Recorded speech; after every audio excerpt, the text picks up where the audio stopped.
Welcome to Beyond the Awards, a podcast from the British Wedding Film Festival. This is where we have honest conversations with filmmakers shaping wedding cinema, nominees, winners, and industry voices. I'm Joss. And I'm Jeff, and as co-founders with Laura and Pete of the British Wedding Film Festival, we're excited to bring these conversations to you. For this episode, we're joined by Scott from Mackenzie Wedding Films. Scott works across the luxury wedding space and has been building a reputation for creating high-end films for couples across the UK and beyond. At this year's festival, Scott won Best Social Edit with a film that impressed the judges for the way it captured the wedding story in a short and impactful format. Today we're talking about creative identity, short-form storytelling, and how a wedding filmmaker grows from a solo creative practice into a studio while protecting the voice behind the work. Scott, welcome. Hello. Scott. Hello. How's it going? Very good, thank you. Are you in Italy? You're our mate? Yes, good, thanks. I have just about spent the last 2 hours trying to connect a Sony A7S III. So I was a bit pissed off, but, I had a beautiful lighting set up, but hey, this is my first ever one. So, but I think it's important as well that I am going to emphasize that, I think a big part of it is me. I'm thinking I've always tried to look cool. And then I've just failed miserably. And then, it's only in the last few years that I've become more comfortable with myself. And I actually think that's really good for other people to hear, because for so many years I've tried to do this. I've tried to do this, even filming as a person. But actually, the thing that's turned me round recently is I've just become more comfortable. And then I've just gone, and it's really worked for me, and I really want to encourage other people, if that works for them as well, just to let go of all this other stuff. You know what? I'm so glad that we're recording from, straight off the bat, because this is exactly the kind of thing that I find inspiring by just by you. It's not only killing it and just, shooting the best gigs and doing brilliant work, but you're putting yourself out there, and it looks great, and it's for someone like me, I want you to mentor me. Well, I don't know. Well, funnily enough, you say that on my new website. I have a new mentoring section. Really? Could be a plug later. Is it live yet, Scott? No. Oh gosh, me and my websites, they're the slowest thing in the world. Style Cloud though have done me as one of the ambassador guys. Wow. So they're doing everything for me, which is great because I'm not doing anything. So they basically are doing absolutely everything, and they've been great so far. So that hopefully should be live within a month. Wow, I say that now, but don't hold me to it too much. I've written all the copies there, all the films are there. We just have to agree the fonts and all that sort of thing. All right, brilliant. But yeah, if anyone, my website. Yeah, I mean, I love their style, and I don't know about you guys. Websites aren't quite as important as they used to be. They're almost like a sort of convincer. Of course they'll check you. It's your work that's the most important. Then, as long as you don't have an 8-bit really bad looking website, that doesn't align with who you are anyway, I think, it's then just it's almost like, they're fine. They look like they know what they're doing type thing. You know what? I think sometimes almost like a placeholder website is like a flex. Yeah. It's like, we're so important, we don't need a fancy website. Well, have you heard about that planner? Names, sorry? Have you heard about that planner, the really, really huge one? You know how obviously planners have the ones that are, this is our, famous person. This is here's Villa Balbiano, here's blah, blah, blah. And then this, can't remember the name of this planner. It's like, we are like the best planners in the world. You won't see any of our footage. No pictures, no anything. It's like, wow, they're that good that they don't show anything. I think I know who you're talking about. So I won't name them. Yeah. I don't because know why. It's then, I just feel like, because what's so the most secretive. important thing is privacy, for these, they do not want to be on any social media. They don't want to be. So it's that kind of different level. Yeah. I mean, I keep mentioning them, but there's some mates of mine, wedding videographers, have that kind of persona. You know, they're totally under the radar, no social media whatsoever, and you know their work is incredible. You know, and it's all built, it's all princes and you know drug lords and you know arms dealers and you know it's that kind of thing. All billionaires, every single one of them. And that's, you know, the USP. You know, it's just like you use us and, you know, you can guarantee you're not going to be plastered all over YouTube or whatever. Yeah. And I had a friend actually in the Indian wedding market in the UK, locally in the UK. And she didn't have a website for like the first 10 years of her career. And she kept saying to me, like, "Oh, do you think? Oh, I'm so busy. I've not got time to build a website." And I said this to her. I said, like, you don't need one. You know, you just said yourself, you're so busy, you can't build one. It's almost like a USP that you don't have a website. Well, interestingly, I've not had a website for 2 years. Really? It's been that holding page of, you know, website coming soon, which is true. It was coming soon, but it just hadn't been done yet. So I'm a bit worried what happens if it comes up and I get no work, you know. VidFlow helps wedding and event filmmakers deliver their films in a premium Netflix-style experience that feels as cinematic as the work itself. Instead of juggling different platforms, download links, and USB sticks, VidFlow brings everything together into one beautifully branded platform. And the best part, your couples can watch their films directly on their TV using the dedicated TV app from VidFlow.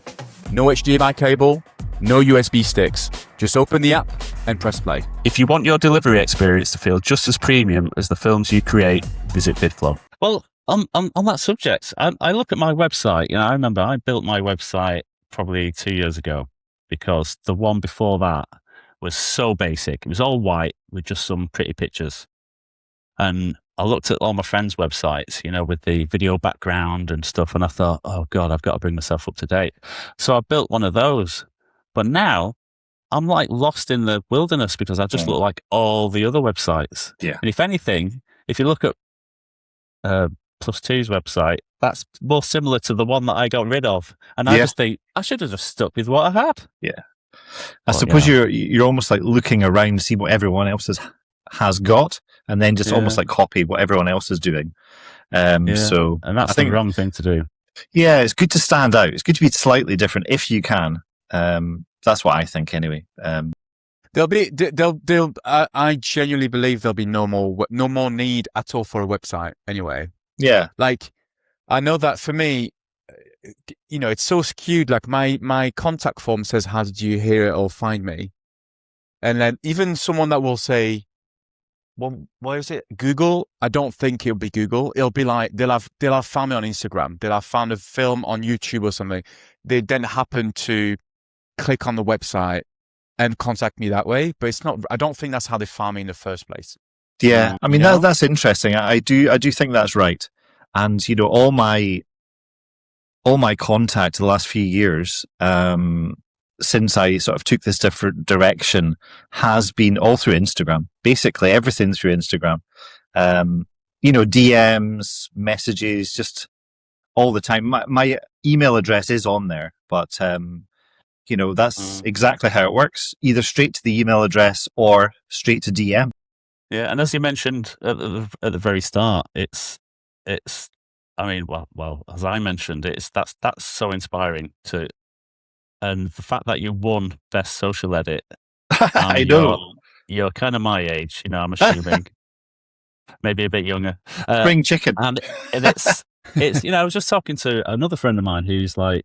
I've got it here. 60. Look at this. There it is. Wow, yeah. It's so heavy. I love it. Yeah, it's great, isn't it? It could do some damage. It's pretty good for in Glasgow, I'm telling you. I want to win one. Oh, wow.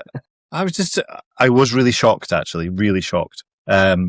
Because it was interesting the way you did it, that you didn't have... Scott, don't worry. I was going to say, have you prepared your two truths and a lie? Well, yes, I did. I forgot, didn't I? I forgot. So, Scott, before we begin, we've got a bit of a tradition on the podcast where we ask all of our guests for two truths and one lie. can we have yours, please? And we'll try and guess at the very end of the pod. Okay. Here's my first one. I have dived with whale sharks and hammerhead sharks without a cage all around the world. That's my first. Well, I believe that because so have I. My second one is in 2010, I run my first and last ever marathon. My God. It was in London Marathon. We're living kind of parallel lives because I did that as well. Okay. So that was that one. And then my last one is I have performed every major symphony, opera, and ballet in the repertoire, in the Western music repertoire, over the last 25 years. Jeff, have you done that? No. Hey. You've performed. All right, so let's dive deeper. Whether it's a lie or a truth, can I just ask one question about that? And you should keep up the pretense. Yes. So you've performed, so you play an instrument. Am I supposed to tell you the truth, or am I supposed to? Because it's if I tell you your answers, it would be pretty obvious. Right. Okay. All right. Ignore that then. I think this is true because I believe Scott has a background in music. Am I supposed to try and guess at the end? No, okay. We've got to try We'll guess at the end, Scott. You could ask me what my previous career was, all that sort of thing, and then because I moved into filmmaking about 15 years ago. Perfect segue because we'd love to know. Yeah, how did you get into it? That's a perfect segue. Take it away, Scott. How did you actually get into wedding filmmaking? This will make it really obvious which the truth and a lie is, because my previous profession was I was a classical musician for 30 years. So ever since I was 10 years old, I studied orchestral percussion, which is a bit, it's drums, cymbals, all that sort of thing. I went to music college in Manchester for 4 years. Then I got pretty good and I went to Berlin, which is, if you've ever heard of the Berlin Philharmonic, they're basically the best in the world. And I got taught by some of the best players in the world. Played in the World Youth Orchestra. And then after age of 20, I started playing professionally. So I would play in the BBC Orchestra, the Royal Scottish National Orchestra, the Scottish Ballet, Scottish Opera, tour around the world. Met my wife, who is in the BBC, who's a violinist. And so I did that for 25 years, non-stop, every day, playing symphonies, ballets, operas, recording non-stop. But how I got into filmmaking was I had kids. And when you have kids, obviously everything changes in your life. Now, orchestral music is great. It's really good fun. Brilliant. I got to a really high level. Most people don't get to that level of actually earning money. But the bad thing is, it's not very well paid, even at the high level. The salary is very low. And then 17 years ago, when my boy was born, I knew that in real terms, the money would be going down and down. It was really obvious. There's no way, for example, the BBC are getting a 1% pay rise every year. Well, that doesn't work compared to, the cost of living. So I was quite aware that you probably should do something else. And I was always interested in the guys filming us. So guys would be filming us all the time because it's in the BBC. And I would always go over and chat to the camera guys and the head camera guys and the guys on jibs and Jimmy Jibs and, the guys doing the editing. And I was like, I'm interested in all this stuff. So I would chat to the camera guys because the percussion people, we have loads of free time and we just mess around all the time. So really, really good fun. Talked to all the camera guys. And this was around the time, I don't know if you remember, when everything changed in the world. Jeff, you'll remember with the 5D Mark II. Mm-hmm. That came out and changed the world, basically, of filmmaking. Everyone before then was using the little video cameras and they'd put adapters on it to try and use... Litus adapters. Yes. Yeah, see, I remember all that to try and make the image look good. Because before then, you'd have to hire really expensive cameras, crazy expensive to get a decent look. The minute the 5D came out, it changed everything, and the actual image quality was fantastic at the time. And bizarrely, that was when YouTube was just starting as well. And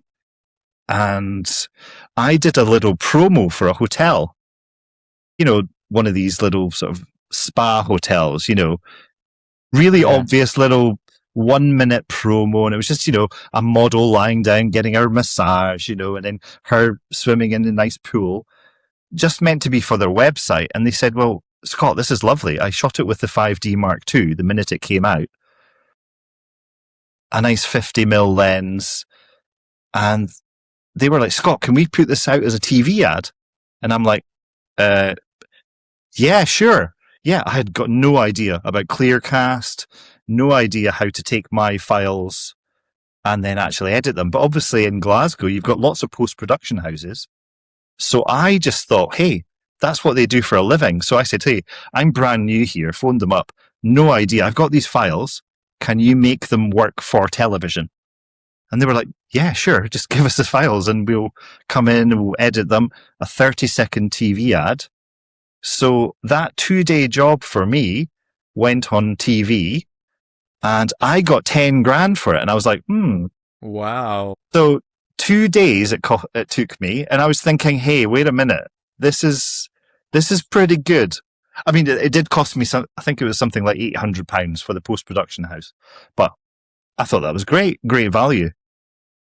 And literally, I was just faffing about in the editing suite going, yeah, they were coloring it all for me. And then they did the Clearcast for me as well. I learned how to do Clearcast after all that. Then I learned to do like the Harding tests and all these sort of things because it's not that difficult. So yeah, that's how I got into it, because just totally by accident that these guys said, would you do it? And I had no clue how to do it, but obviously you can learn and people can help you. So why not? Yes, that's fascinating. That camera, the 5D Mark II, yes, it must have launched so many careers. Yes, it must have wrecked so many as well. Yes, well, the interesting thing was I was talking to lots of people at the time. So guys who had been filming for 25 years, seasoned pros. And the interesting thing was, they were saying, it's not a real camera. It doesn't have XLR inputs. It doesn't have this. It doesn't have that. And I was like, well, you record sound separately anyway if you want sound. And they were getting left behind, although they were fantastic camera guys.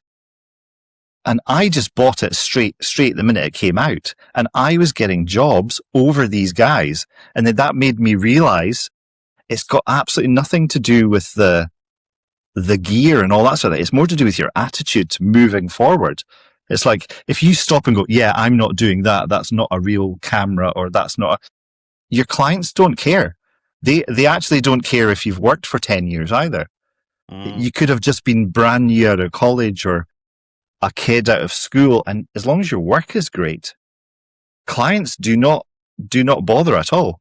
That's my view anyway of the being able to adapt very quickly.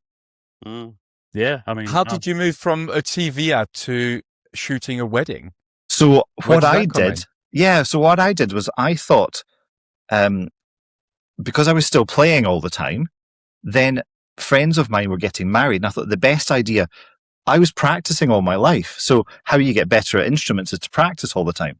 So I thought, well, weddings are a great way to practice because basically you get paid to practice. I mean, they pay you money, which I thought was great. And that was about £900 at the time. This is like 15 years ago. And so I'd go out on a Saturday if I wasn't working, or a Friday, do a small wedding somewhere, and then get £800, and I'd be like playing with the settings. And at that time, I'd only have 2 cameras, and I'd record sound separately and all that sort of thing. Then I'd learn how to sync it all. Back in those days, I would just sync it all myself. Did you not have Pluralize? Do you remember that? Yeah, but I just did it. I just did it all orally because I'm pretty good at knowing if something's in sync or anything.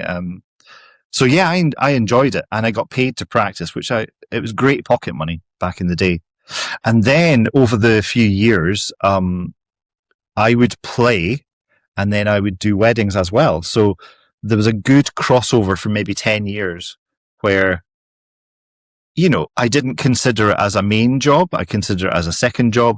And then, to be honest, I was getting more and more bored with the orchestral stuff because you play the same symphonies all the time. You play Mahler's Fifth Symphony, you play Beethoven's Ninth, which are brilliant, but, you've done it all, and the audience is getting older. Little grey-haired grannies, Someone died. Someone died in the audience one night, and I'm thinking, although they had a good time, it's just like, gosh, the audience is literally dying. Your clients now aren't grey-haired grannies, are they? No, but so that's so I just did both for a long time, and then what would happen is I'd end up doing like weddings, say Thursday, Friday, Saturday, and then doing an opera gig. I would then get someone to cover me for the evening thing, so I would then go and do an opera. I'd maybe do up until the dinner time at the wedding, and then just run to Edinburgh and do an opera at night. So I quite enjoyed that kind of craziness. Yeah. Well, it lends itself well to this industry, does it? Yeah. It's like, if you thrive on that kind of craziness, then you'll go a long way. Yeah. And I used to love like putting the tails on, and after you'd been like, I don't know, doing a couple shoot or something. I think it's the variety. It was fun. And then jumping back into like, doing a John Williams night or something, and it was nice. What was the idea to do? Because obviously what you know now is completely different to what you did 15 years ago. What was the ambition at that point? Did you think, eventually I will go full time into wedding filmmaking and quit my music job? No, I think it just moved naturally. I honestly think just as I got older, I thought, I'm much more excited by going to these wedding events. It's more interesting to me because it's people. It's all about people. When you go into the orchestras, you're seeing the same people for 10, 15 years in a row. And, with the best will in the world, they've got the same husbands, the same wives, the same problems, the same issues. And you're like, it's like Groundhog Day. And, because you've known them since they were 20 and 30 years, so it's a bit, the Groundhog Day thing was a bit weird. It's like seeing your same colleagues every single day. It gets a bit, whereas I love the variety. You go into a workplace like a wedding for us, and, you meet the mum and you have a bit of banter with the mum, and, you're seeing these people very briefly, but very intensely. And I actually quite like that. And then if you don't like them, you only see them for a day or two anyway. So, you don't have to see them. And in the edit afterwards as well, Yeah, exactly. But I think it's the variety. For me, it became that kind of exciting variety that I liked. On that subject, a little birdie tells me you're building a team together. So have you got an editing team? Or yes. Now, so how I changed. So I did I think this might be interesting for most sort of filmmakers, wedding people. I did I would say bog standard normal weddings for 12 years, 13 years. So I'd be going out, sometimes Friday, Saturday, Sunday, Thursday, Friday, Saturday, Sunday. And latterly, I probably did about 80 weddings a year. So a lot of weddings, yes. But at the sort of 1,700, 1,500 mark. So, and, that happened until about 3 or 4 years ago, where I was just like, okay, I'm done with this. This is too much. Money was great, but mentally I was really bored. Because, to be honest, I was just churning them out. And they were nice, and the clients liked them. But guess what? I wasn't very fulfilled, if you know what I mean. I think I'd done it too long that, of course I was making them nice, but, they're not going to be award-winning, put it that way. They're just going to be nice shots of the brides, nice bit of story from the dad, all the normal bog standard things that we do, but nothing special, really. Special to them, but nothing special to me. And, a lot of it's about us as well. It's where you want to go and what you want to be doing. It's a little bit selfish, but I decided 3 years ago to do Richard Lang's Clarity course because I just knew I wanted something different. And I really respected Richard's work. I think it's absolutely beautiful. I almost like aspired to his stillness. And I've been trying to shoot like that for years. I love it. I'm just not very good at it. I can't. Same with you, Josh. You're very good. I was at Villa Teodelinda, and I saw one of your films, and there was this basically beautiful shots, and I was like, oh, those are lovely. I love those. And I saw the same windows in the thing, and I was like, oh, Josh did this. It was really cool. And so I was waiting for a boat to go past the window, but I got bored, and I was like, oh, damn. I was waiting for 5 minutes for this beautiful boat to go past.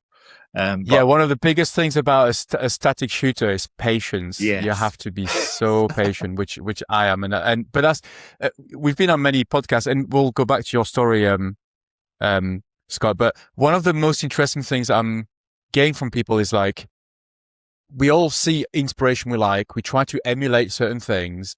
I know I felt like that when we saw a lot of the films at the festival, but then when you try to, it's really hard to change the way you shoot and the way you edit. And you can't change an edit if the shots are what you used to do. If you're saying that, I tried to kind of, after the festival, I was really into the upbeat kind of mindset. I was like, all these couples, like the films are very upbeat, is dynamic, there's energy.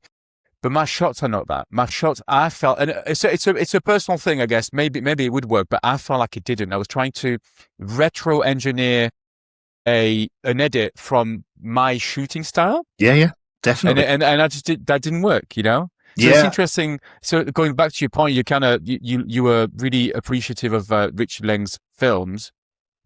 Was the ambition to kind of do more of what he does, or just to kind of reinvent yourself?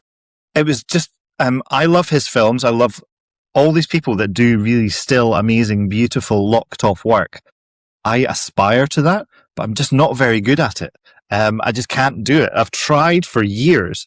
And then I think I just decided, look, I'm just not very good. So, I mean, Stephen William Weir as well. He's a good friend of mine, and, we've worked together. I've hired him for a few jobs because he is he was finalist 4 times at the festival, and there's a reason. He's fantastic. And having him, I had a client who specifically wanted locked off shots. And I knew for that job, I probably wasn't the best person, but he hired me to do 16mm film. But I knew Stevie would be the perfect guy for this job. It was a 4-day wedding in Sicily. And he nailed it because you get the right person for the job. And it was just his shots that he came out with were just like, wow, let him go and do the thing he's good at. And I think that's where the percussion and the being in a percussion section, you always have specialists, and you always give as a team, usually a team of 3, 4, or 5, you give say Jeff is really good at the xylophone. Well, you give Jeff the xylophone part. Say Joss is really good at cymbals. So it's almost like the same with camera work. I think people. You got me, Scott. Maybe you're good at cymbals, Josh. I don't know. I've no idea. But I think it's really good to talk about those people, and also Natalia, who is my amazing, amazing business partner. She came on board about 3 years ago now, and that's what really changed my business. So it happened with Richard Lang. It started with him because I knew I wanted to go a different direction, because I was very bored, some people would say burnt out. I was getting a lot of money, but mentally I was really, really, not great. Not happy, just not happy. So that drive down to his course even was great, because it was about a 6-hour drive. And just thinking, what do I want to do next in the next 5 years? And eventually, after doing his course, doing his business thing, and then driving back, I was like, I know exactly what I want to do.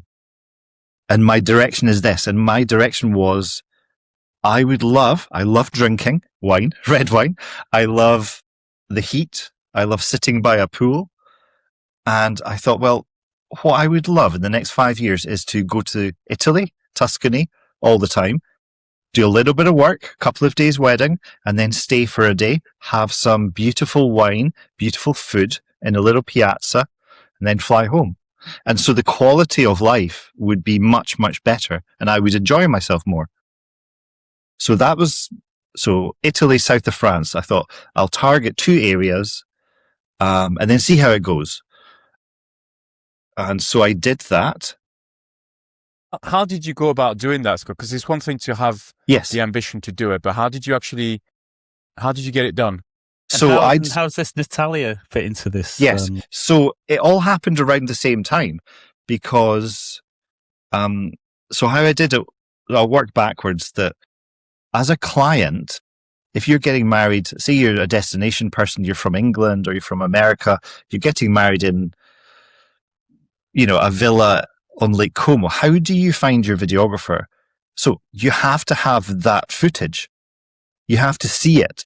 You can't just say, oh, there's, X's work and it's in the middle of Glasgow. It makes no connection for them. It doesn't matter how good that person's work is. The client cannot make that connection. I really, truly believe that. So what I decided was I need to show, so people buy into what they see. I need to show beautiful people in beautiful locations. So I did a couple of those styled shoots, but high-end ones with, have you heard of the pharaohs? The photographers, the pharaohs. Yes.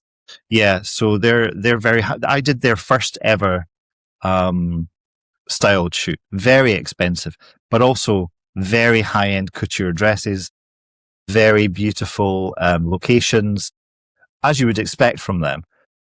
Extremely expensive, but I was earning a lot of money at that time, so I didn't mind paying that kind of fee. So I did a few of those shoots and then put them all online, and then I started to get a few nibbles of, hey, do you do Italy? Would you do our wedding? And I was like, yes. And I was doing it at a lower rate, so the clients weren't the highest of paying clients, but I knew I just needed a few in the diary. Then I would do more and more, and then now I've got more and more, which is, so it's almost like multiplied. My goal in the first year was, if I get 2 or 3, that would be fantastic. I'd be quite happy, and I think I got about 10. And how do you? Because we started as well the conversation with your team specifically. Yes. How big of a team have you got now? It's really mainly just myself and Natalia. Then what happens is I hire filming guys and girls if I need them, either on site to help me, because I've obviously have a few people either in Scotland, England, and in different countries like south of France and Italy. But depending on the job, like for example, I was in south of France one night doing a wedding, and then someone had asked me to do one in Lake Como the next day. And normally I would say no, but with the permission of the bride, I could actually get over to Lake Como for midday. But they were having a sunset party the night before. So I got one of my Italian videographers to do the sunset party, with the proviso that if I was delayed, a little bit, 2 hours in the flight, that this other person would be taking over anyway. So they had the extra bit of having me and this other person, Valentina, to shoot. But the only downside would be if my plane was delayed or something. So, but it's all in conjunction with the client. So they were getting it, and it actually worked out fine. I left Toulouse at 6 a.m, went up to Paris, over to Milan, drove up to Lake Como, and was there for midday. So, and it's exciting. I like it. Yeah. I was tired. Like you stressful to me. It was really stressful. I love it. And I had an hour and a half sleep that night, because we didn't actually get back to the venue until, I had planned that I would have an airport hotel at Toulouse Airport, because that would be the best way. And so by the time I got backed up my footage from the wedding that had just finished about an hour ago, it was about 1:30 in the morning, and I needed to get up at 3 to get to the airport. and check in. So yeah, I was tired. I'm not going to do that again, basically. Yeah, but you do sound, one of the things that struck me is when you said you weren't really fulfilled like 3-4 years ago. It sounds like such a completely different mindset you have now. It's like it doesn't matter that I'm getting up at 3 a.m. because this is to shoot a really cool wedding. That's the kind of client I want to work with. That's the location I want to be in. So it sounds like you've completely turned a corner here. I think you've nailed it on the head. The mindset and energy is different. Yeah, I honestly think you've nailed it on the head because I'm really enjoying myself. I think it's like my midlife crisis almost, Jeff. I do quite fancy buying a Porsche, but I don't know if that's What really interests me, Scott, when people build teams, and it's because Jeff and I are solo shooters. We do we've got seconds every now and then, but really we're a one-man band. Yes. One of the things that fascinates me when people grow their business like you is like the idea of like retaining what makes Mackenzie Wedding Films. Like creatively, how do you maintain that consistency when there's different people shooting and perhaps different people editing? Are you still like essentially acting creative director? Like is that the kind of Yeah, I would say it's more like director because big thing that happened around that 3 years ago point as well. So all these things kind of happened at the same time. I had dabbled with using editors. So I'd used about 10 different editors, and I'll be honest, most of them were fairly terrible. So I was a bit disappointed. A lot of them were lazy. You can tell lazy editing really easily. Some of them were a bit bizarre, like, a guy who was on DaVinci. So he was very good at DaVinci, but he basically would only take like 100 of the best shots and then just make them look really nice. And that was his version. And it's like, that's not a wedding film. That's just nice shots put, that you've graded nicely. And they were lovely, but they were nothing to do with a story or a film. So I found it's really interesting seeing what people are good at, people, they're not so good at. And you as a business owner or a person have to decide, well, that's not really good enough.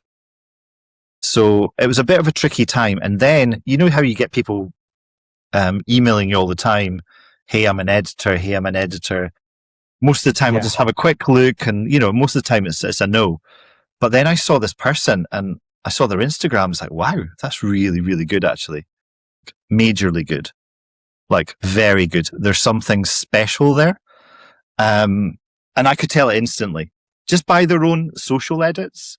And so I contacted. She had contacted me. We got in touch. And I just gave her a couple of things because that's what you do at the beginning.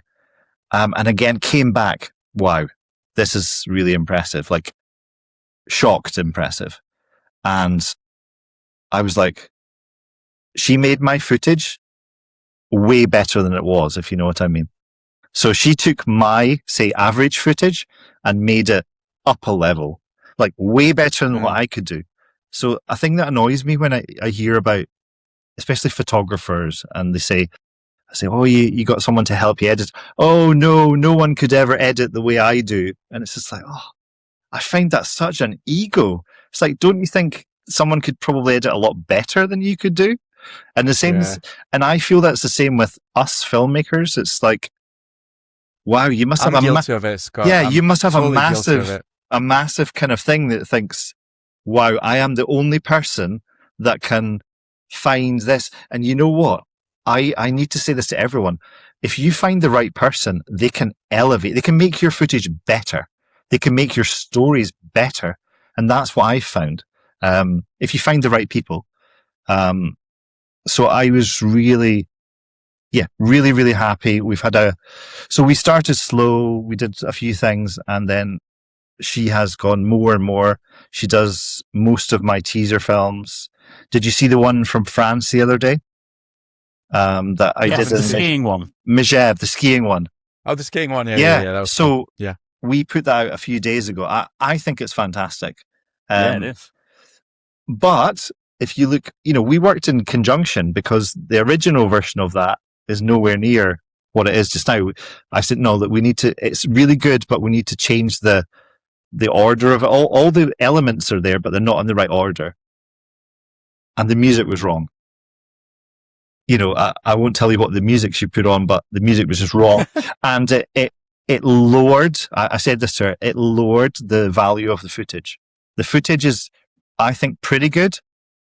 But then when I found that kind of chic French track and it's American clients, it just elevated if you put all those ingredients, really good ingredients, then sometimes the actual final thing can be fantastic. If you put a really bad ingredient in there, it can really lower it. You know what I mean? I do. So you're saying that? Yep. She's great at editing. Yes, but maybe needs you to check on the taste factor. No. I mean, it's very rare, to be honest. Very rare that I would do that because she's so good. Seriously, she's so good. Was that a one-off then? Yeah. I mean, right. Okay. She's basically incredible, and she's a great filmmaker, great girl. We have fun. We were in France together, and I also hired a guy called Antoine because I can't ski. So, we've got this amazing, almost professional skiers wedding. One of the guys tried out for the US team, one of the groomsmen. So they're good skiers. And me and the photographer and Natalia, we can't really ski at all. So they're going down the mountains. And I'm thinking, just a drone shot's not really worth it. Why don't I hire a pro ski filming guy? So I did, and I hired Antoine, and he was fantastic. So I think you've got to, as the maybe director, decide what's worth it for the client and for myself. And I personally think those skiing shots are amazing. He's skiing down backwards at 30 miles an hour with a Ronin with a Ronin 4D, and I'm like, wow, that's incredible. Sounds like a Bond film. Well, it was amazing. It was amazing to watch. But I think you see that value if you can. I have now got the opportunity to add that value with clients, and almost be a bit more exciting, a bit more free. And so it was myself shooting, Natalia shooting for the 3 days, and then Antoine we only needed for an afternoon. So again, it's that team thing. Yeah. Do you find that, because obviously when you started 15 plus years ago, you were doing, it was more volume, you were just doing quantity, just wedding after wedding. Now you're obviously more selective because you work with a more select type of clientele. What are the expectations that those couples have compared to what you used to know and what you used to do? Yeah, I think mixed. Bizarrely, sometimes they have lower expectations because it's not such a big thing for them. Of course, because they tend to be more wealthy. They're not spending, 3 months' wages or 4 months' wages on their videographer or the photographer. And, they're kind of used to being in beautiful places with beautiful people. And, it's not a one-off. Whereas a lot of the time, the clients you would have before is when they'd got the nice place they'd gone to, everything, all their money has been spent. A photographer's there. That never happens. With these other people, it's a different thing where it's just an everyday occurrence, really. So the relaxedness is much different. And sometimes I believe their expectations are lower, bizarrely. And they're almost happy with anything. I know that sounds a bit weird, but it's. Well, I think it's because a normal couple that have saved up for years for this, they put too much kind of pressure on for themselves. Yeah, and it has to be perfect. And that just sets yourself up for disappointment, doesn't it? Yes, massively. Yeah, it makes a lot of sense. Yeah. Okay, can we talk about the awards? Yes. Yes. Congratulations. Thank you.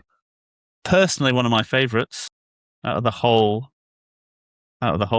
festival. You're winning short. Oh, really? Okay. So I was really, really pleased that it was a Brit. And really pleased that it was someone from my generation. It gives us all hope. Oh, amazing! And I've shot at that same venue, and I've not edited a short yet. Oh, right. And I'm really conscious of like trying not to copy off you. Fine. Don't worry about it. Just go for it. I love it so much. I'm just like, I just want it to be like that. Well, that's very kind. That's very kind. But again, I've got to emphasize the teamwork there because right. It was a 4-day wedding. The groom was a Hollywood cinematographer. So wow. Yes, exactly. Right. A 4-day wedding. And the reason he hired me was because he wanted me to shoot 6 rolls of 16mm. That was his thing. But the parents of the mum were very, very, well, multi-millionaires. And they wanted digital as well. So the clients weren't really interested in digital, but the mum wanted, obviously, the speeches taken, and I said, well, obviously I can't just do 16mm. I need to do digital as well. So I got Stevie to come along, Stephen William Weir, who's fantastic. So we shot the 4 days. I think Stevie shot 3 days actually. But the clients were really interested in real films. So that was all they were bothered about. And then Natalia edited, and she is fantastic, as you saw from the edit, because I gave her I remember I was sitting in a car park saying to her, okay, here's what I want. This is what I want. I want you to do this, this, and this. And but again, she took my direction and she just took it further. You know what I mean? And that's what you want. One of my favorite, I've got loads of favorite memories from the festival, the event, but one of my favorites is being on stage right after you'd won the best social hit. Yeah, you're on the phone. I can see. I'm trying to basically move on to the next award, and then I can see you on your phone. I'm like, give me the phone, Scott. And you were basically on FaceTime too. Natalia, yes, right. So now that makes sense. And then I picked up the phone and we kind of like just waved the phone to everyone so that everyone could see her. And she loved that. It makes sense now, because Natalia is obviously part of the team, and she's the one that really kind of fundamentally worked on that edit. So it's cool that you got her involved, even if that was... Well, that's the thing. She lives in London.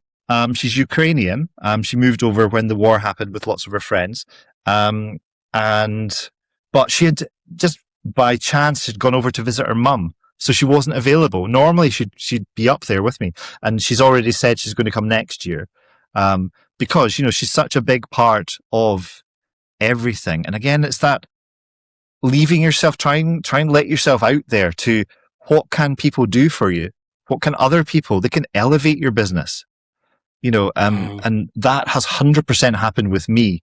Of course, you've got to be careful and you've got to be choosy, but if you find the right people, they can make your footage much better. They can make your films better. They can, her ideas, when we were in, don't know if you saw in Mizhev, but when we were in Mizhev, she came up with the idea of the little sort of time-lapse thing of the skis and it's like, wow, that's pretty cool, actually. I wouldn't have thought of that. But I think it's working as a team. I don't know about you, Joss, but that's one thing that I'm really picking up from these podcasts is teamwork makes the dream work. It really does. When we're talking, to a team of 2 and they talk about how they bounce off each other. Yes, I was just about to say bounce off. Rivalry as well, and kind of like have ideas and help each other with their edits. It really makes me want a friend. Yeah. Yeah, but it's the bouncing the ideas thing, because we have long journeys in the car, on planes, dinners, and we talk about different sort of shots and what we've seen. And, I was actually on TikTok a lot before the ski wedding, and I saw a shot someone had done it on TikTok, and it was where, I guess it's a ski thing where you sort of ski into someone and like splash them all with snow. So I don't know what that's called, but I thought that's a really cool shot. And then someone had edited it, and then they'd brought their iPhone out of a beer, and it was a really cool transition. So guess what? I was like, okay, let's I'm having that. And so I did the exact same thing in the Mizhev as a transition from the groom getting like covered in snow to then back to the party. But I brought my camera out of the beer. So there's, if you watch it, that one transition, and I think that's really cool. Now, it is. I did see it on TikTok, it's cool. But is that bad? I just No, absolutely not. I don't think so. Everything TikTok will have got it from the film industry. You know, it's possibly, yeah. So everything's it's moving just around. going full circle. Yeah. Have you ever seen that famous YouTube clip that has the opening scene to Raiders of the Lost Ark on one side on a split screen, and on the other side is lots of scenes from lots of different kind of adventure films in black and white from the 30s. Right. And shot for shot, it is kind of like, re-edited to match it. But every single shot in that entire opening sequence in Raiders of the Lost Ark is a copy from another film. Yeah. It doesn't surprise me. There you go. If it's good enough for Steven Spielberg, it's good enough for you.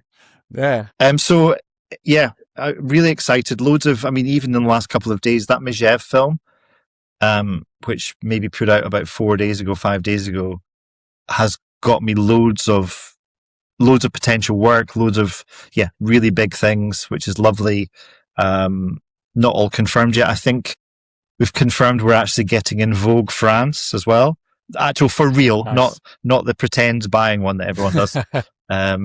So it's going to be featured there apparently, which Brilliant. is good. And the clients were, to be honest, they were dream clients. Basically, they're the sort of the American clients that you wouldn't want in a restaurant next to you because they're so loud. But for a wedding... Linda, don't watch this. For a wedding is the vibe, For a wedding, it's just like you put your camera and they just are out there. They perform, it's my wedding! And I even showed them a little clip of some of the skiing things on my phone. And the girl was like, the bride was going, "Oh, Scott, this is amazing! You guys, shut up, you're amazing!" It's just like, they're so exactly the opposite to Scottish people. Where it'd be like, "Nah, it's all right, by the way. Yeah, it's all right." Well done. I like it. These guys were ideal clients, basically. Absolutely. So, in a way, you feel bad sometimes because it was such a brilliant wedding. And it's just like, wow. Most things worked out perfectly. That Sicily wedding that I won for, the actual wedding day was a massive washout. So, in a way, it was the worst thing ever because they were supposed to be getting married outside on this €10,000 stage, but it was so stormy and rainy that none of that happened. And basically, the people couldn't get out. They couldn't have the outdoor eating that everyone was going to have. So I was thinking, this is a nightmare. It's going to look terrible.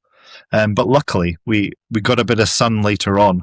And in 4 days, so I need to say, in 4 days, we got 10 minutes with the couple for a couple shoot. That shows you how, it's pretty... That's not a lot. No, 10 minutes, because they're not interested in having like kissy shots or... Just talking about on the topic of awards as well, Scott. One of the other films you submitted that we all really loved was the very artistic. What was it called? I can't remember what it was called. Going Back Home, Returning Home. Returning Home, yeah. So we were all fans. It was fantastic. Thank you. Well, so for the listeners of the podcast, essentially you won Best Social Edit, but you were also nominated for 2 other categories, right? So Judge's Choice and then Best Use of Color Grading. Which I was massively surprised. Thank you. And the last 2 shortlists were for the same film, which is Returning Home, which is only a 60 seconds. 40 odd seconds, short film. 40 seconds. Yeah, and it is very artistic, but Jeff will, I'll let Jeff as well kind of give his thoughts. But we, as judges, everyone loved that film. I'm so happy. It was so memorable. Wow. So memorable amongst the judges. I seem to remember, why? But why? It's only 8 shots.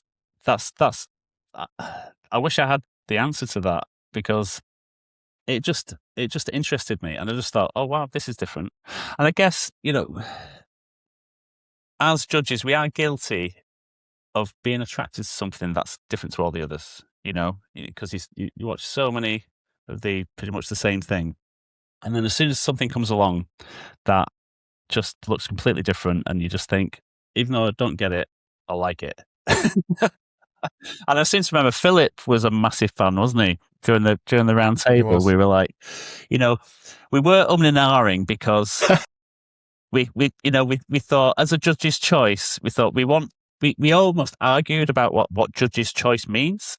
And some of us were saying, well, we're just choosing it. We're not saying, yeah, that's better than all the rest, and that's better than. We're just choosing it because there's something artistic about it, something that's piqued our interest, and something that is completely different. There's obviously a lot of effort's gone into it, a lot of creativity. So yeah, and I'm assuming that was shot on 16mm. Am I right? Yes. It was a passion project. I was in the south of France doing a wedding, and then I had 2 days off, and then I had a wedding in Tuscany somewhere. So I thought, well, I could fly back and then just fly back the next day. And I thought, well, why not just have a day off, fly to Italy. And then I was picking up Natalia at the airport because she was second shooting with me at the second wedding in Italy. So I was meeting her in one of the Italian airports. And then I said, look, why don't we shoot something nice? We've got a day off. And she was like, well, what shall we shoot? And I'm like, I don't know. And then I just came up with something. I was like, well, obviously you shoot lots of people in wedding dresses all the time. And I had been looking around the internet and I saw this beautiful church in the middle of nowhere in Tuscany. The Chapel de Vitelletta. You see it on the internet. The most beautiful little stone church in the middle of nowhere. And I was like, oh, I just love that as a backdrop. That would be amazing. It's kind of like where the Gladiator was shot, those fields there. Mm. And then I thought, well, what am I going to shoot? What do I want to say? Especially about weddings and all that sort of thing. And then I got sort of a bit deeper and was like, well, what is a wedding? What is life? What's it all about? So I got a bit deep for a while after a few wines.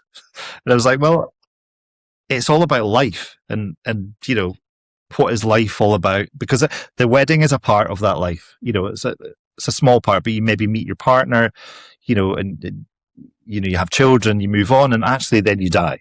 So the return, I was actually going to call the film Dying, but I didn't think that was a great title. So the home, probably not. It's not the best title. So, the returning home is actually, the home is the structure.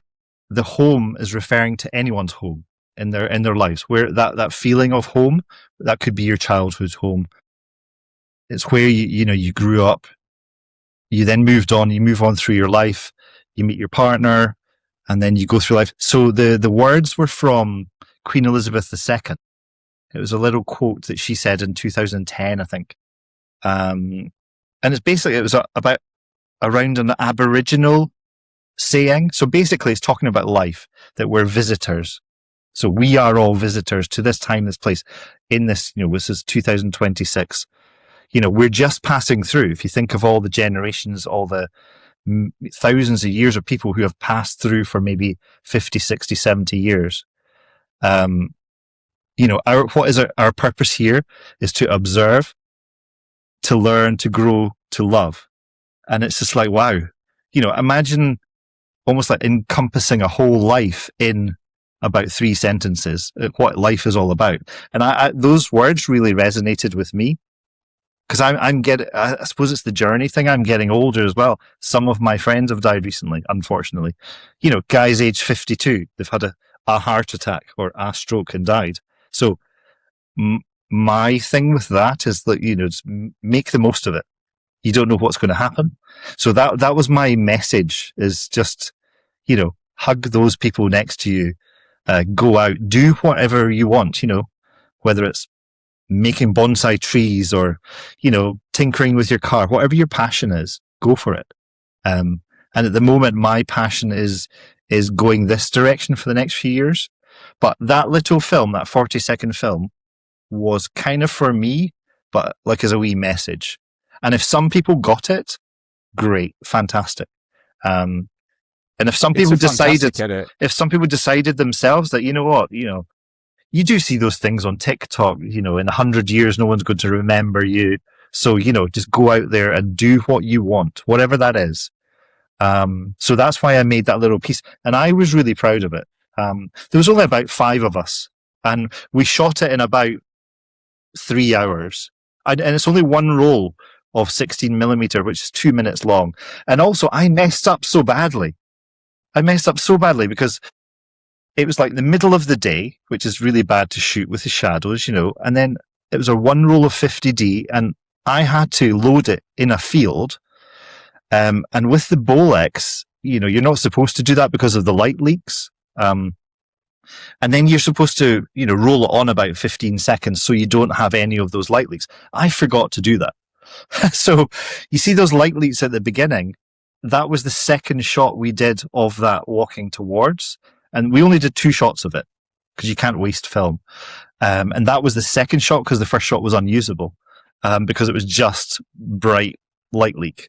Right. But you see, and then some people were saying to me, "Oh, did you put those light leaks in the post?" And no, that is real light leaks because I forgot to press the thing. And then some guys were saying, "Oh, that was really lovely, actually." So it's like that happy accident thing, Yeah. So Yes. in retrospect, I really love it. I think it's amazing, and to me, it adds to it. But I know the story behind it. It's an accident, and I didn't mean it at all. It's because I was a bit stressed by, loading it, and I was thinking, oh, the dust's going to get everywhere. There's going to be dust all over the frame, all over the gate. It's going to be a big hair or something. So I was panicking because you can't tell until 2 weeks later until it's developed. But anyway, I'm really glad you liked it because as long as it affected a couple of people, we were. As Jeff said when we were debating on the Judges' Choice Award, yours was very much in contention, which is why it was shortlisted anyway. But it wasn't just like we'll throw this in there. It was like we genuinely considered it as the Judges' Choice, and it was as Jeff said, the conversation then expanded to like, well, it made us rethink what is the Judges' Choice Award. Is it the standout film? Is it the best film? Is it, in the end, it wasn't the winning film, but it was a fantastic film and one that all the judges remembered. Yeah, and still do. Yeah, well, that's a fantastic thing because I put it on like these Bolex, like camera nerd things in America, and lots of the people are like, "This is lovely," and this makes me want to go and film again. Because I was trying to go back to that kind of old, almost like very nostalgic, isn't it? Yes, and that's why there was only about 5 of us there. The costume girl, I didn't want anything modern. I wanted something just old. It could be almost anywhere in time. It could be like the 30s or the 40s because the time is not really relevant. And that's why I tried there's nothing that should say, 2026. There's no cars, it's meant to be timeless. Yes, and also Natalia for keeping me calm because, there's me panicking, trying to put things in and going, oh, this shot's not good. And there's tourists walking past. And luckily we managed to persuade the place to give us 15 minutes for the wide shot. So they would keep the 30 tourists that were wandering past out of the shot just for 15 minutes. I think I did give them €200 though. So I had to give them a little backhander. It was great. Scott, what are your thoughts on the festival and the awards? How did you kind of experience the night? I really enjoyed it. I know there was a little bit of hassle about they were worried about people, films from abroad and all that sort of thing. But, for me, I personally think it should be the best of the best. Now, if that happens to be someone from another country, I think it should be like the Oscars. Doesn't matter where it's from. If it is the best film, say it's a Japanese film, it should win. But that's up to you guys as a festival to decide. Is it meant to be the best film that is shot in Britain? Again, I'm not sure I would enter those awards. What's really difficult is we've been asking everyone and trying to gauge it, and it's very much 50-50. Oh, really? Okay. Yeah. It is. So that doesn't help us. Yeah. Well, you can only give your own opinion, because I think there's so many of these silly vanity awards that mean nothing. Obviously they mean something to couples because they don't know. If you pay your £100 to go to this, I don't know, best Scottish wedding awards, and they mean nothing because some of the people that win are absolutely, they're not the best. Yeah. And they only win because they bought 5 seats at £150. So they mean nothing in the real terms. Whereas I think having something that is actually authentic and, is based on merit. Now, that's a tricky thing as well, because I might never win a thing again because, you've got to realize that the standard will be so high and probably get higher. Yeah. Personally, I believe there's a sweet spot. We can go too far one way. We could go too far the other. Last year, we did have a number of UK only categories. Right. So maybe the addition of, a couple more. I don't know. Exactly. Could people make people happy? Best film shot in the UK or something. But there's so much down to weather. Because even the most beautiful venue in Britain on a really terrible day is probably, chances are, you're not going to win. How many films? I don't know. I don't know. Do you not think? It depends how good you are. Nah. I'll tell you a little story. Yes. The Wild Strawberry. We were talking about this exact thing. And they sent me a film that they'd made that they actually didn't enter into the awards because it was 8 minutes, and they thought, we can't enter it, it's 8 minutes. And it was shot at like a pretty cheap venue for the wedding, and then in a park. So like they played a bit of a game in a park, and then they went into their garage that was just full of junk. And, you just think, what can you do? Anyway, you should watch. I'll send you a link. You should watch. I'd love to. It's fucking amazing. Wow, it's just so good. Yeah. Those guys are so. I think. I take your point, though, Scott. Like we agree visually, having a good sunset. Like, of course, like we're not stupid. We're not stupid to say it doesn't matter, but we also think that it's not an excuse to say a film is better or you can't shoot as well. Yeah, that's what we're trying to say. Like, but of course, like I get it. We're not stupid. Like, if you shoot in Lake Como, of course, it'll look better than the town hall in Stockport, whatever. You know? Yeah, like, I think on that subject, we have to. Definitely, we have to be able to provide some kind of guarantee to the people who enter that we will see past that. Yeah. We will see past the location, and we will look at the filmmaking qualities. Yes. So we need to definitely have a word with ourselves and keep that at the forefront of our mind when we're going through the judging process. Yeah, I mean, I saw some of my friends Stevie Weir. He sent me a couple of links to his films that actually were finalists. They're fantastic. Yeah, absolutely brilliant. And one was very intimate. It was almost like a little interview. They were talking about their little lives in sort of north of Scotland somewhere, and they were like in a camper van.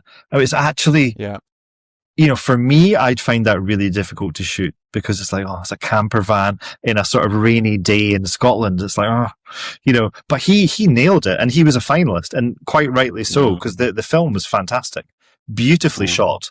Yeah. And again, things that I would never think of. And I always think there's so many good people, and people, sometimes it does make you depressed seeing all these, wow, that's amazing. Wow, that's amazing. I'm terrible. That kind of internal dialogue that you have with yourself. You just described my everyday, actually. Yeah. But I think if you can say to people that sometimes that's perfectly normal. And I have it almost every day. When I open up Instagram and see these things, it's like, whoa, that's so much better than I could ever do. And I see that. Yeah, it's important for everyone to realise that everyone goes through that. Even the rich and famous, have what do they call it? Imposter syndrome. Yes. Scott, we are approaching the end of the episode. Before we let you go, let's go back to your truth and the lie, please. Can you remind us of what they are? I think the first one was the 2010 London Marathon. Yeah, and then there was the diving with whale sharks and hammerheads. The diving with whale sharks and hammerheads without a cage. And then... and the last one was I have played every major symphony, opera and ballet there is in the repertoire. Well, for the lie, I think we can discount that one. I have done all that in the past, yeah. Unless it was like a brilliant investment into the lie. 15-minute story, backstory. That's an easy one, yeah. So, well, personally myself, the the diving one, they're two things that I've done myself, but I think that might be a lie. And the only reason being the fact that you mentioned the cage, because only someone that doesn't dive would even associate either whale sharks or hammerhead sharks with a cage. So I think that's a lie. And Josh, do you say this, or what do you do? I mean, just because I have to be different, I will say the lie is you running your last marathon in 2010. Okay. Okay, so Josh is correct. Yes, No! I have never. No. Yes. The reason I said marathon was because I'm doing the Couch to 5K at the moment. You know, the thing for beginner runners, because I'm terrible. So I've never done a marathon, would never do a marathon. I'm doing Couch to 5K, that little app thing. I have been scuba diving for 25 years. And I've dived all over the world. Every time I go somewhere, I go diving. And the last few years, I've been interested in big diving, seeing big things. So I went to the Bimini Islands in the Bahamas specifically to go diving with hammerhead sharks without cages. So there's only a few places in the world that you're allowed to do it. And to see them this far away from you in the wild, with their big mouths, great. Really good fun. So have you been to Palau? All I'm hearing. Have you been to Palau? No, the Republic of Palau. Right. Sorry, we're going off subject here, but I dedicated like 4 years of my life to diving. I just traveled and dived for 4 years, and I've been to pretty much everywhere there is. And Palau is head and shoulders. Not only is it the best, but it's 10 times as good as the second best. Wow, it's fantastic. That good. It's very expensive together, but it's definitely worth it. Yeah, so we should go together. Yeah, I love diving and meeting people on a dive boat. It's just the best thing. Going as a solo traveler, and you see lots of guys our age who are just adventurers and just want to go and, do that thing. It's really good fun. I like it. Awesome. All I'm hearing is that I won. Okay, that's all I'm hearing. The last 2 minutes. You did win. You did. Finally. Well, look, Scott, thank you so much for joining us. And we can't wait to see you at the festival next year. Thank you. Yeah, thanks, mate. I was probably the most excited to meet you out of all the people. So, yeah. Thank you so much. Thank you so much for having us.